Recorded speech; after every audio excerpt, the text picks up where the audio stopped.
Bonsoir à toutes et à tous. Merci d'être fidèles à notre rendez-vous. Les lundis et vendredis à 20h, je le dis, même si on a un lundi ou un vendredi, je dis toujours les lundis et vendredis, comme ça les gens s'habituent à voir aussi notre invité. Alors là, on a un invité qui, lui, vient nous parler, eh bien, figurez-vous, d'opéra, de musique classique, mais en arabe. Alors, on va recevoir tout de suite notre ami Tariq. Tariq, bonsoir. Bonsoir.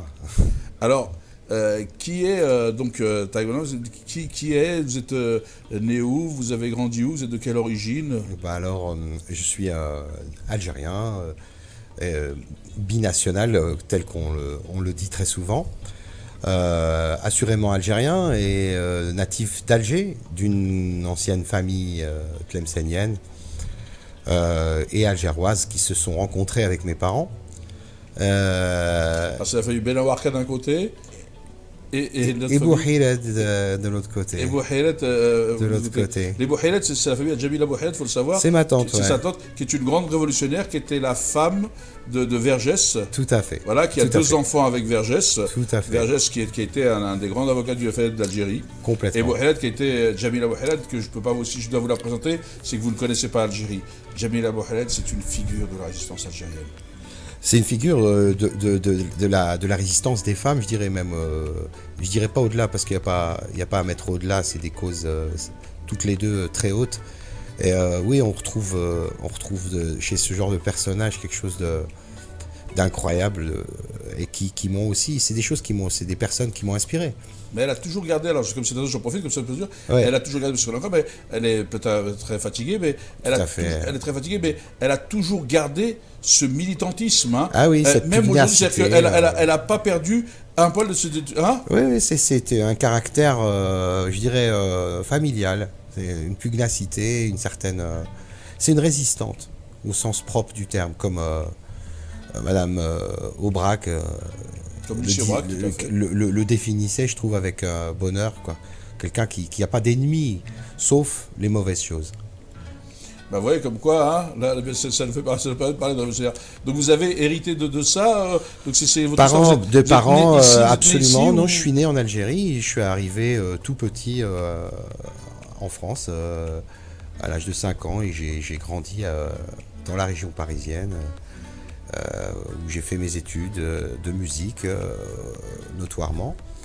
Le conservatoire, puis aussi très rapidement une carrière musicale qui a commencé dans l'adolescence, très tôt, précoce, qui m'a permis de faire un parcours dans la musique très riche, très varié. Parle-nous-en un peu de ce parcours, parce que c'est bien que les gens te découvrent. Avec plaisir. Je pense que c'est dommage, tu n'es pas assez connu, alors que tu as un vrai parcours, une vraie histoire, un vrai engagement. Tu as fait des choses que les gens ne savent pas que c'est toi qui les fais, parce que c'est important pour les gens qui nous regardent de voir qu'on a quand même des Algériens ou des gens, c'est ce que je disais, issus de cette diversité, ce côté universel, parce qu'ici on accueille tout le monde, hein, bien sûr. Et qui font des choses. Bah oui, alors il y a le savoir-faire et le faire savoir. Ben, le savoir-faire, j'en ai fait état dans le monde entier avec mon travail, de manière plus ou moins anonyme, ou du moins en étant un homme de l'ombre de la musique, mais c'est dans l'ombre qu'on écrit des choses parfois le mieux. En tout cas, bon, je travaille sur le savoir-faire et le faire savoir aujourd'hui un peu plus pour faire savoir, parce que ça fait partie du travail de faire connaître son travail. Alors, on va venir sur le faire savoir. Sur le savoir-faire, tu as fait quoi alors quelques petites choses comme ça. Alors, j'ai fait, par exemple, l'Ave Maria de Beyoncé. J'ai 3 Grammy Awards avec Beyoncé. J'ai travaillé avec Peter Gabriel. J'ai travaillé avec des gens comme ça, mais aussi avec beaucoup de chanteurs et d'artistes français. Ça va de Thomas Dutronc à Jacques No, à Elena Noguera, Kigelin, beaucoup de gens, des gens de IAM. On sent que tu as du mal à le dire parce que c'est ta modestie qui te rattrape. Bah oui, non, mais parce que t'as un petit côté timide et tout ça, et c'est un petit côté... En fait, parler de quelqu'un et oublier tous les autres, citer une personne et pas citer tous les autres que je vais forcément oublier, ça m'embête en même temps que je le dis. Donc oui, de grandes personnalités de la musique, je continue à le faire.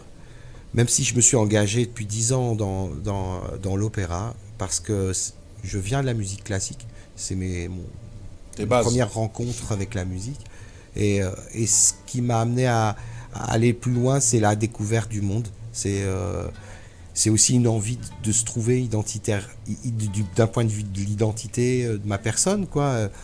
De chercher, j'aimais le jazz, j'aimais la musique ou la world music, j'aimais la pop musique, le rock, j'aimais les gens que j'ai rencontrés, voilà. Et je continue à faire, je travaille avec Thierry Mugler, j'ai fait la musique du Friedrichspalast de Berlin, le The Wild, qui est le plus grand music hall du monde. On a été à l'affiche pendant 2 ans avec un énorme succès. Et on va retravailler ensemble prochainement. J'ai des projets, beaucoup d'opéras, je me concentre là-dessus. Et toi, tu as fait quoi comme tu as fait le conservatoire? Je fais le conservatoire, oui. Instrument je suis pianiste. T'es pianiste? Je suis pianiste et multi-instrumentiste. Je joue du piano, je dirige des orchestres, j'écris de la musique symphonique. Ma spécialité, c'est d'écrire pour des orchestres. Classique ou pop ou autre chose. Je suis un orchestrateur. Et parallèlement à ça, je suis un auteur.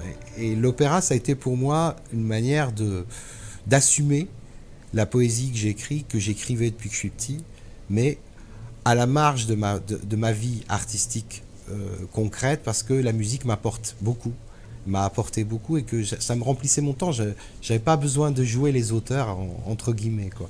L'opéra, ça m'a permis de faire ça.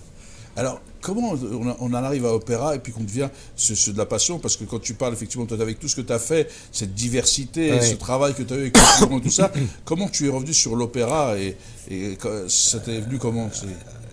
L'opéra, il m'est venu par le goût de l'opéra déjà, parce que j'aimais cette musique, l'art lyrique, et puis les histoires qu'on y raconte. Le mot opéra, c'est un mot polysémique. Il veut dire plein de choses en même temps. Il veut dire gâteau super bien avec 3 chocolats.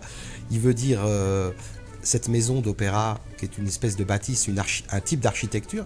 Mais c'est un type d'art aussi, dans lequel il y a le théâtre, il y a l'écriture dramatique, c'est-à-dire raconter des histoires qui sont importantes au niveau de ce qu'elles mettent en jeu des idées humaines, des grands thèmes de l'humanité. Et il y a l'art de la musique et l'art du chant.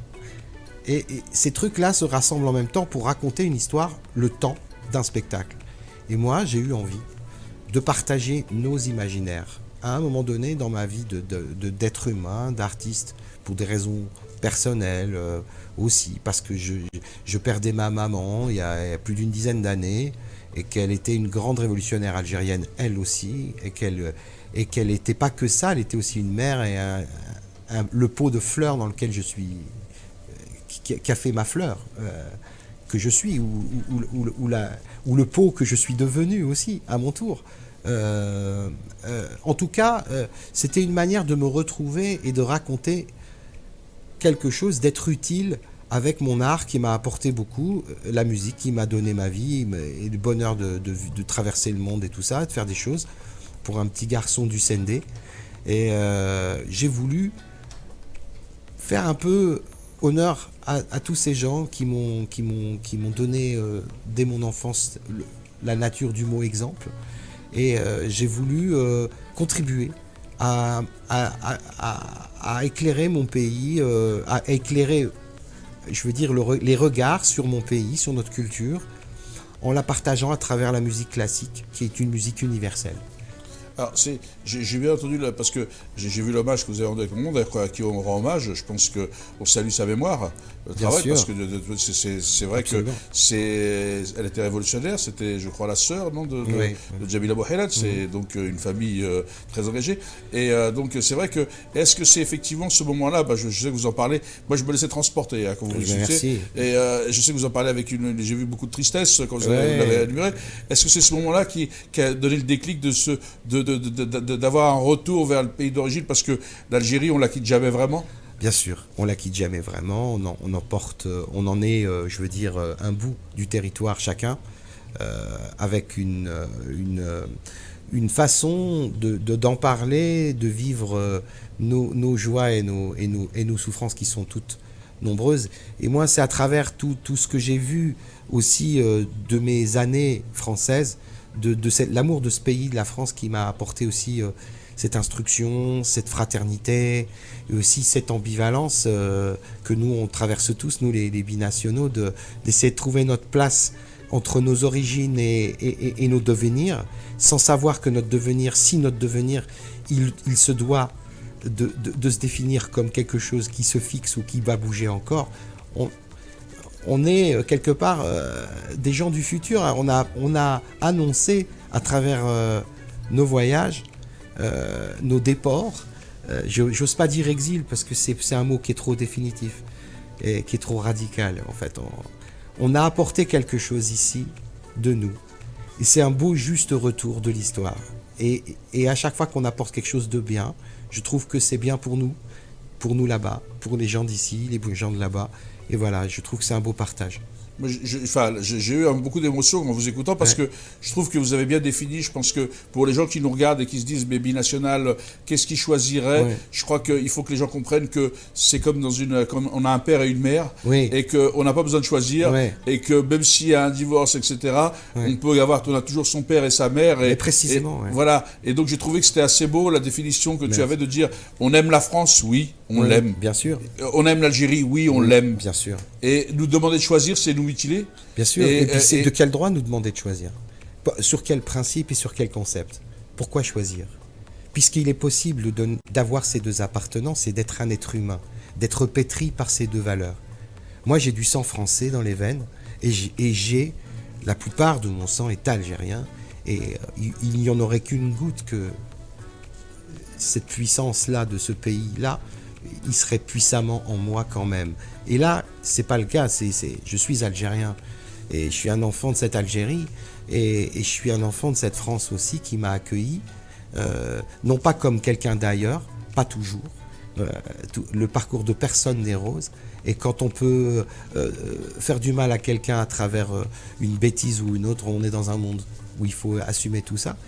Mais peu importe. Ce qui pour moi me compte aujourd'hui dans mon travail, et c'est là où je suis pleinement engagé, c'est d'une part essayer de part et d'autre de la Méditerranée, mais même de l'Orient et de l'Occident, d'exprimer cette simple évidence qu'il faut être en Occident pour voir l'Orient, et il faut être en Orient pour voir l'Occident.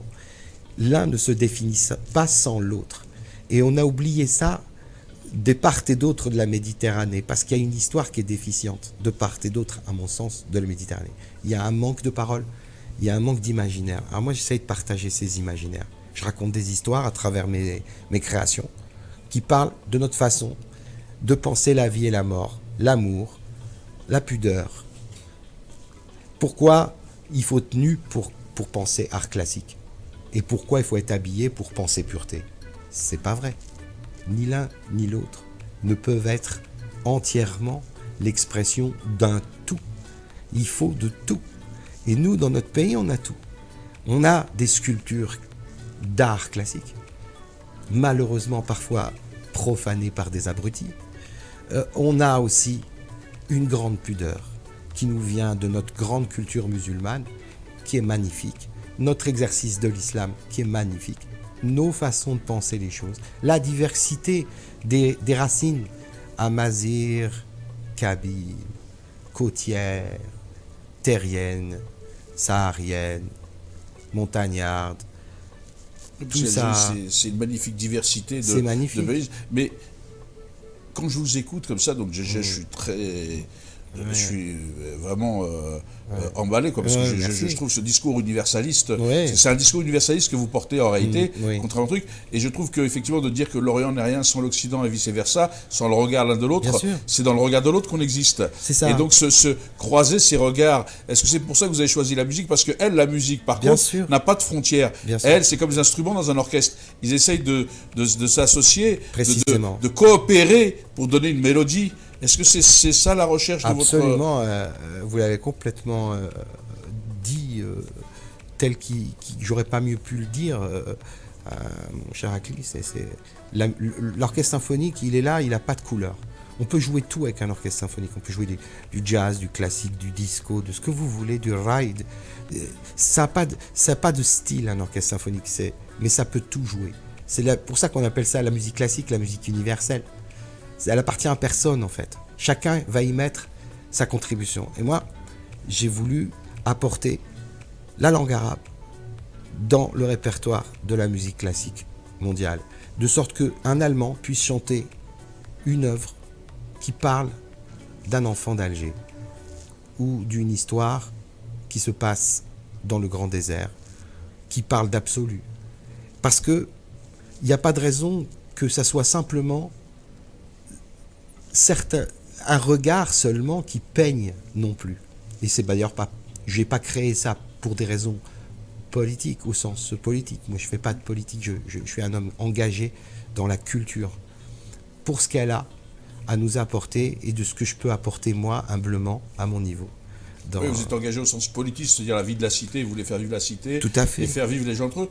Et moi, j'avais une question quand j'écoutais tout ça, je me disais, qu'est-ce que ça peut donner, effectivement, un opéra en langue arabe et c'est vrai que c'est quand le prochain, j'ai envie de découvrir, parce que quand vous m'avez parlé de l'absolu dans le désert, parce que comme vous avez parlé tout à l'heure d'opéra, ça raconte des différentes spécificités de l'opéra, de ce que ça représente, de cet assemblage.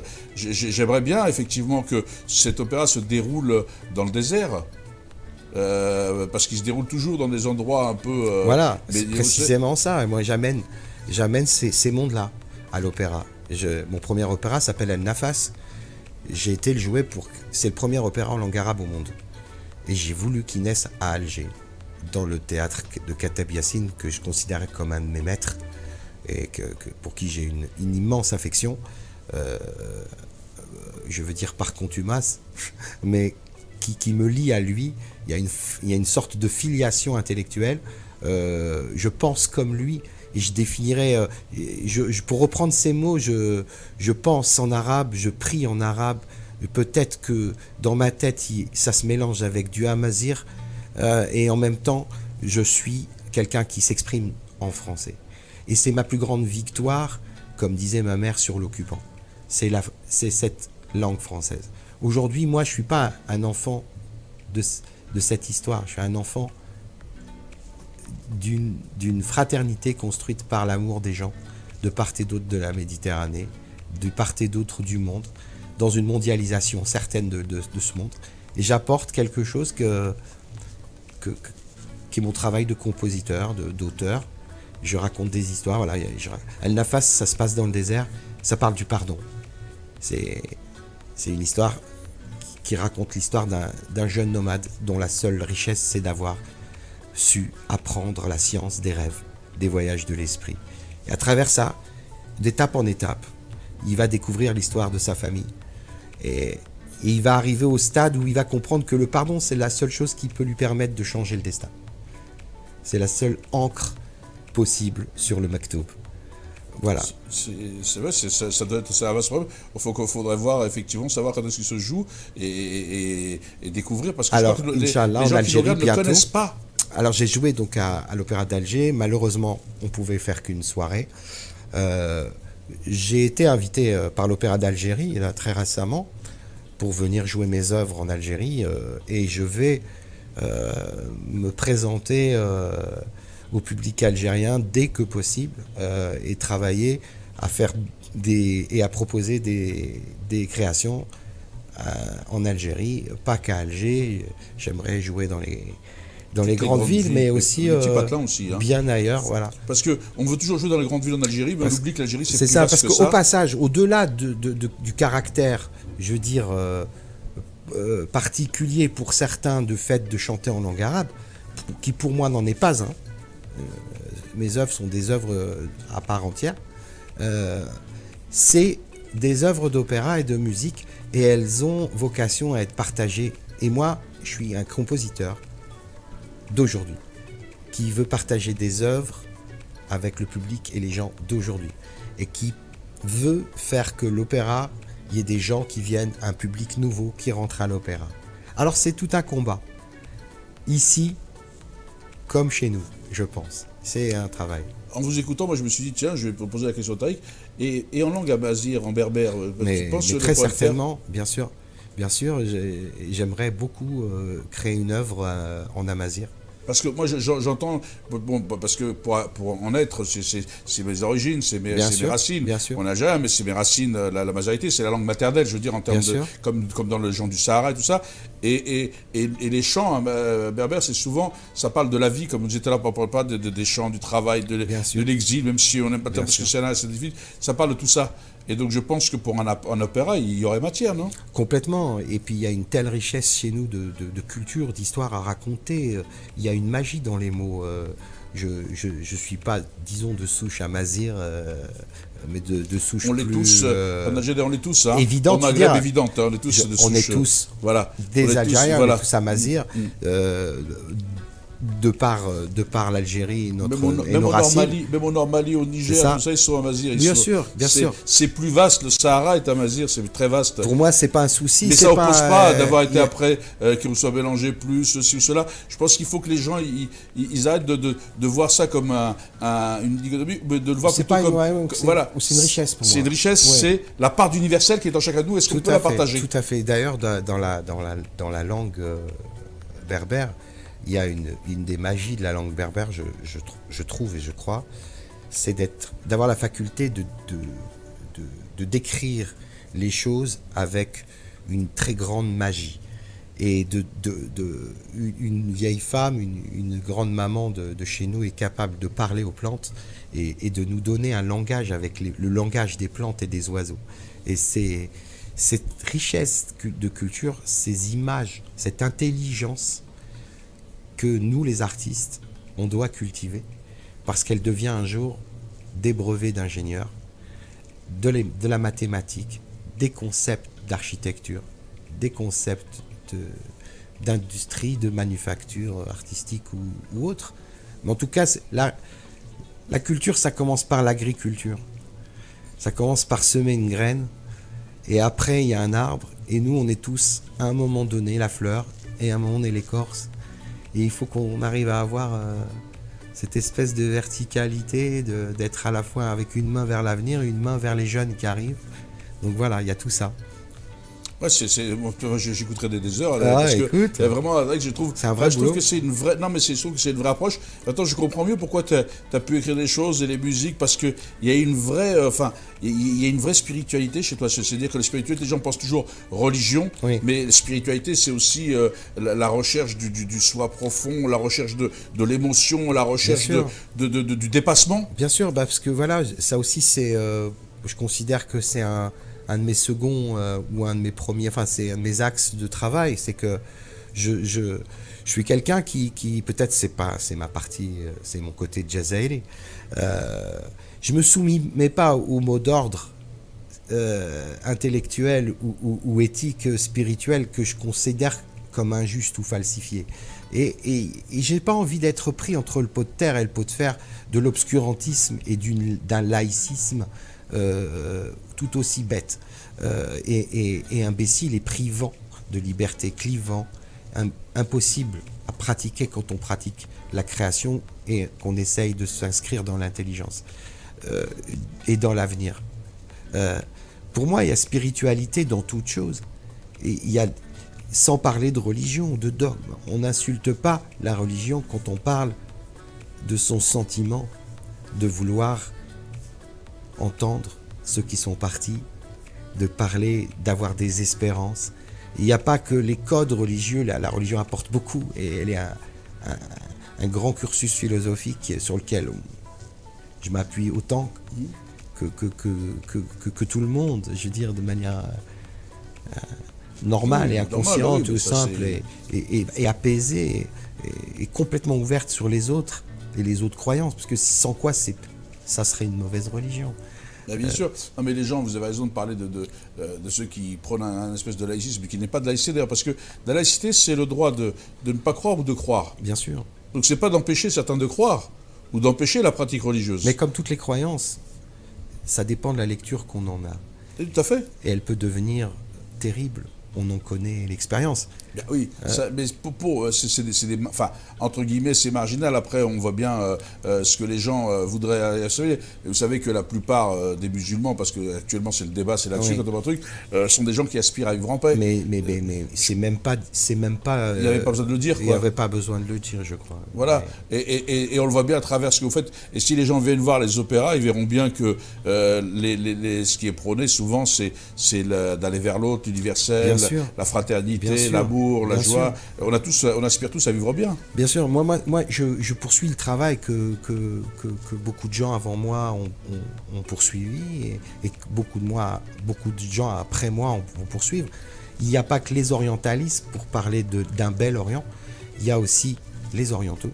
Il n'y a pas que les touristes pour voir et apprécier, il y a aussi les gens qui apportent quelque chose ici et qui apportent une richesse à ce continent, à cette culture immense qu'est la culture européenne, la culture française, qui l'enrichissent aussi avec une part d'histoire qui appartient à son histoire. Et peu importe la manière dont certains veulent la raconter, moi je suis là en tant qu'artiste légitime pour dire que par exemple la perspective qui vient d'Orient au XIIIe siècle, elle a permis autant de construire des cathédrales qu'à Shakespeare de pouvoir écrire des pièces de théâtre avec une mise en abîme. Je réclame simplement que chez nous, on se souvienne de ça et qu'on continue à travailler. On a un grand pays littéraire, on a des grands écrivains, on a des grands musiciens, on a des grands peintres. On a ce qu'il faut. C'est bien que vous le disiez, parce que quand on écoute, on voit quand même que vous avez effectivement la connaissance. On comprend maintenant pourquoi vous avez fait ce parcours, cette carrière. Et vous parlez, effectivement, vous avez cité Kateb Yassine, on pourrait parler de Mouloud Mamri. Enfin, bien sûr. Il ne faut pas que les gens oublient. Mais aujourd'hui, personne ne leur donne à voir. Le problème que l'on a, c'est comme dans les émissions de télé aujourd'hui, on voit toujours à peu près les mêmes, mais on ne voit pas les personnes qui font la société ou qui font des choses. Donc on a aussi une espèce de vision tronquée, et les gens ne voient pas qu'on a des grands intellectuels, de grands chercheurs, de grands philosophes, de grands musiciens. Tu en fais partie, des gens des passeurs. Et c'est ça le problème. Comment on peut, à ton avis, travailler pour que justement nos jeunes générations soient apaisées, parce qu'elles auront ces identités, elles auront des repères plus apaisants que la violence, y compris la violence médiatique qui se déferle contre eux souvent. Alors moi j'aime toutes les musiques, j'aime autant le hip-hop que les musiques électroniques, que le rock et que les musiques traditionnelles. Et j'aime tous les sons et je vais pas avoir un point de vue cliché sur la musique de jeunes qui est violente. Je pense que la société est foncièrement violente du fait qu'on a toujours ces deux paramètres qui sont d'ailleurs très anciens. Les gens ne le savent pas. C'est poros et peios, c'est le manque et l'abondance. On est toujours entre ça et ça. Je pense qu'on vient d'une culture, nous les Algériens, qui est une culture qui est très solidaire, qui nous apprend la fraternité, le bonjour du voisin de palier, le sel, tu l'as pas, on partage. Il y a tout le monde, personne dort par terre et tout le monde mange pendant les moulouds. C'est important et il ne faut pas qu'on perde ça, il faut qu'on garde ça et qu'on l'inscrive dans une certaine modernité comme on y a le droit. Alors c'est pareil, je pense qu'on est dans une époque où l'immédiat, l'industrie du spectacle et de l'entertainment, des loisirs et de je sais plus comment, je perds le mot en français alors qu'il est au bout de ma bouche, du divertissement précipite la culture sur un strapontin, c'est vrai, mais que quelque part elle le mérite un peu, parce qu'elle s'est réservée par des gens qui se sont réservés. Et l'opéra ne sert pas qu'à faire sortir madame en tenue de soirée. C'est d'abord pour écouter de la musique. Et il y a